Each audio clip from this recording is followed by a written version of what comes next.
Indian curry versus Pakistani curry. Get ready for a flavor-packed showdown that will tantalize your taste buds. Indian curry is all about layers of spices. Think cumin, coriander, turmeric, and gram masala. Start by bashing together the ginger, garlic, and green chili until you achieve the coarse paste. This will form the flavorful base of our curry. Heat the oil, then add the cumin seeds, peppercorn, and cinnamon stick. Stir-fry the spices for about a minute until they release their aromatic oils. Add the onions and fry for approximately 5 minutes until they turn translucent.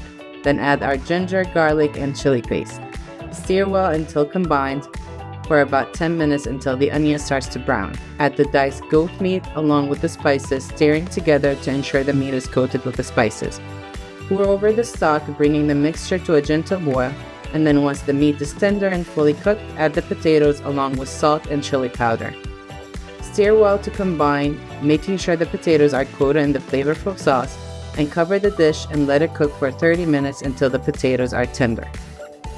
As for the Pakistani curry, it's known for its robust flavors and generous use of spices, creating a mouth-watering aromatic that fills the air. Start by heating up some oil in a large saucepan over a medium heat, and once it's hot, add your onions, ginger, and garlic. Allow these ingredients to cook in a pan for about 7 to 8 minutes until they're caramelized. Now add the mutton pieces along with a pinch of salt, turmeric, paprika, and red chili powder. Cover the pan with a lid and let it simmer for about 15 to 20 minutes until the meat is tender and the curry turns a delightful reddish brown color. Now it's time to elevate our curry to the next level. Increase the heat to a medium-high and add a drizzle of vegetable oil, fresh tomatoes, and ground coriander seeds.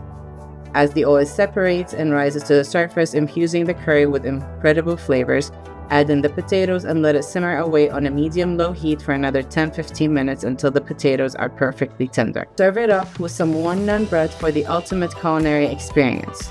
So the next time you're craving a taste of South Asia, give this mutton curry and goat curry recipe a try. Your palate will thank you.